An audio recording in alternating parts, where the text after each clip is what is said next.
माननीय सदस्य हर्कराज राई।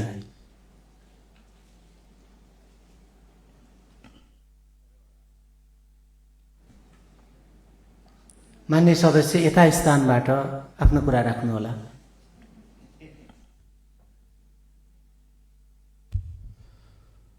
सभामुख महोदय, मेरा केही प्रश्नहरू छन्। म आफ्नो विचार राख्नुभन्दा पनि प्रश्न राख्न चाहन्छु।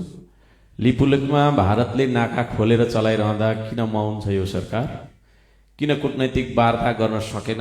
हस्ताक्षर बिनाको कूटनैतिक चिलकेटो नोटको भरमा किन चुप्पी साँधेर लुकेर बसेको छ यो सरकार? नेपाली सेनालाई सीमा रक्षामा त्यता पठायो कि सुकुम्बासी बस्तीमै दादागिरी देखाउँदै बस्यो?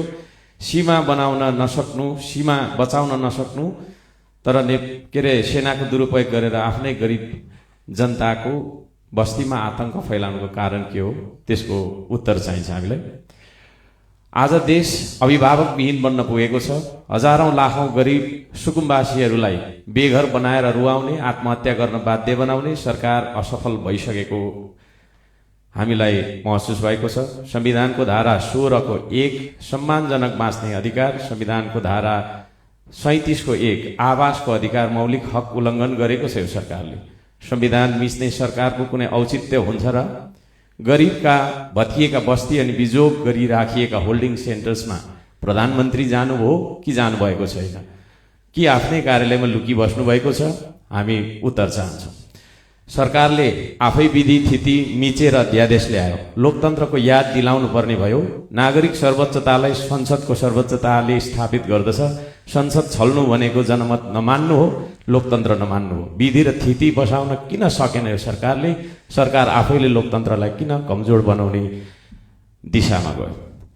सरकार चलाउनेलाई अब अङ्कगणित समेत सिकाउनु पर्ने बाध्यता आयो। सामान्य हिसाब समेत सिकाउनु पर्ने बाध्यता आयो। संवैधानिक परिषद सम्बन्धमा 6 संख्यामा 3 कसरी बहुमत भयो? चौथो वरियतालाई पहिलो देख्ने सरकारलाई 4 पहिले आउँछ कि 1 पहिले आउँछ भनेर सिकाउनु पर्ने भयो। विदेशी ऋण लिनमा विश्व कीर्तिमान राख्ने जस्तो देखिन्छ यो सरकारले। बिना योजना विदेशी ऋण ल्याउने सरकारले पछि आफैले व्यक्तिगत रूपमा ऋण तिर्ने हो कि आम जनताले तिर्ने हो? ऋणको प्रस्ताव संसदमा पेश गरेर घनीभूत छलफल गर्नुपर्छ कि पर्दैन? सांसदहरू मार्फत सम्पूर्ण नेपालीलाई औचित्य पुष्टि गरेर बुझाउनु पर्छ कि पर्दैन? बजेट बनाउँदा प्रतिपक्षी दलहरूसँग छलफल गर्नुपर्छ कि पर्दैन? कि एकलौटी स्वेच्छाचारी बनेर बजेट ल्याउने हो? के यो सरकार र सरकारमा बस्नेहरूको गोजीको पैसा हो यो?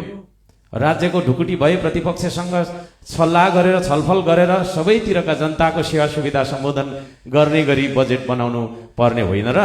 यसपालिको बजेट राष्ट्रिय बजेट हो कि राष्ट्रिय स्वतन्त्र पार्टीको बजेट हो? यो कुराको उत्तर हामीलाई चाहिन्छ। 100 रुपियाँको सामान ल्याउँदा भान्सार तिराउने सरकारले स्वदेशी उत्पादन बढाउने नीति के कस्तो अख्तियार गरेको छ? कि जनतालाई भोकै मार्ने चाल मात्रै हो यो? रातभरि नाकाबाट लागु औषध तस्करी हुन्छ भन्ने खबर आएको छ त्यतातिर।